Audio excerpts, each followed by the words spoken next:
नमस्कार मित्रों, मैं परेश आप सभी का आपके प्यारे युवा भारत चैनल में फिर से एक बार सहज स्वागत करता हूँ। आज 26 जनवरी 2025। 26 जनवरी यानी सभी भारतीयों के लिए एक त्योहार जैसा होता है। आज भारतीय गणतंत्र दिवस। आप सभी भारतवासियों को गणतंत्र दिवस की ढेरों हार्दिक हार्दिक शुभकामनाएं। गणतंत्र दिवस यानी आज ही के दिन हमने हमारे संविधान पर अमल बजावनी या कि उसका पालन करना शुरू कर दिया था। इसीलिए आज भारतीय स्वतंत्रता का जो ध्वज है, भारत का जो तिरंगा है, वो हमारे राष्ट्रपति लहराते हैं, फहराते हैं। स्वतंत्रता दिवस के दिन हमारे पंतप्रधान जो प्रधानमंत्री है वो उस ध्वज को फहराते हैं। तो ये 2 दिनों में जो डिफरेंस है वो बताने की थोड़ी हमने कोशिश की है। आज के दिन के कारण ही सभी भारतीय एकात्मता के स्वरूप में एक होकर इस भारत में रह पा रहे हैं। संविधान किस लिए जरूरी था या हम ये गणतंत्र दिवस जो मनाते हैं इसकी जरूरी क्या थी, तो ये समझने के लिए हमें समझना होगा कि भारत में ढेरों धर्म, ढेरों जातियां हैं।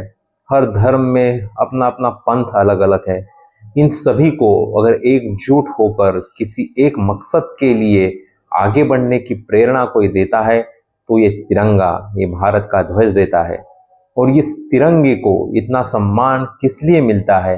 क्योंकि भारत ने लोकशाही का स्वीकार किया, और लोकशाही का स्वीकार जिस दिन किया वही आज का दिन है, जो है 26 जनवरी। इसी दिन हमने संविधान को पालन करना शुरू कर दिया था। इसीलिए आज के दिन का महत्व बहुत ज़्यादा है।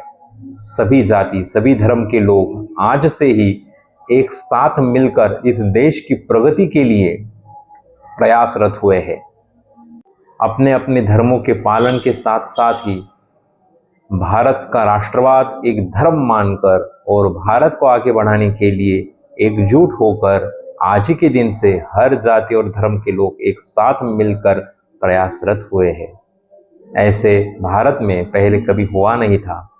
छूत अछूत ऐसे बहुत सारे चीज़ें जो है पहले मानी जाती थी, जो गलत थी उनको निकाल कर जो सही है उसका स्वीकार करके और सभी के लिए एक सार्वभौमिक संविधान की अमलबजावनी नियमावली बनाकर डॉक्टर बाबा साहब अम्बेडकर की मसौदा समिति ने सभी भारतवासियों पर बहुत बड़ा उपकार किया, और उसी के चलते आज हम एक विकसित राष्ट्र की ओर अग्रसर है।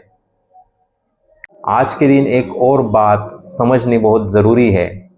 हर कोई अपने अधिकारों के लिए झगड़ना जानता है और हर कोई अपने अधिकारों के लिए झगड़ता भी है, लेकिन उससे पहले उन्हें ये समझना चाहिए कि भारतीय संविधान ने केवल अधिकार ही नहीं कर्तव्य भी दिए हैं। अगर हम कर्तव्यों का पालन अपनी पूरी निष्ठा से करेंगे तो अधिकार भी अपने आप हमें जरूर मिलेंगे, लेकिन कर्तव्यों का पालन करना आज की जनता भूलती जा रही है। उस पर अगर हम थोड़ा सा प्रकाश डालें और अपने कर्तव्यों को काफ़ी अच्छे से निभाएं तो भारत एक विकसित राष्ट्र बहुत जल्द बन सकता है।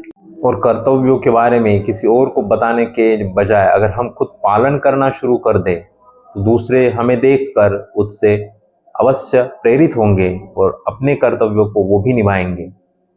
जैसे कि अगर उदाहरण के तौर पे बताया जाए तो बहुत सारे राज्यों में अपने अपने राज्य की एक परिवहन संस्था है जिसके तहत बहुत सारी बसेस वो हर जगह पे, हर गांव पे भेजी जाती है।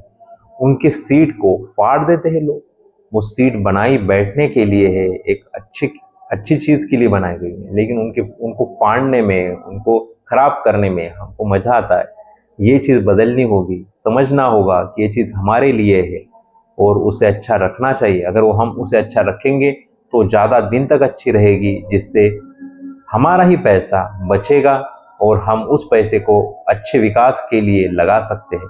ऐसे बहुत सारी चीज़ें हैं, जैसे कोई कूड़ा या कचरा रास्ते में पड़ा हो, हमें दिख जाए तो हम खुद उसको उठा के कचरा कुंडी में डाल सकते हैं, लेकिन कोई वैसे करता नहीं, बोलता है कि दूसरे का वो काम है।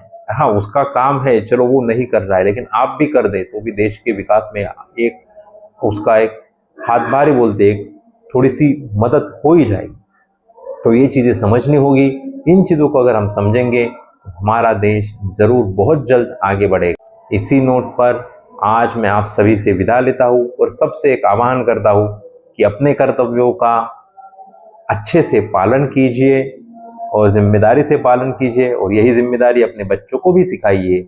अधिकार तो हर एक को पता चल ही जाते हैं और वो मिल भी जाएंगे, लेकिन अगर हम अपने कर्तव्य ही नहीं निभाएंगे तो अधिकार भी नहीं बचेंगे। इसी के साथ आप सबसे विदा लेता हूँ। अगर आपको आज का वीडियो अच्छा लगा हो तो उसको लाइक कीजिए, सब्सक्राइब कीजिए और शेयर कीजिए। धन्यवाद।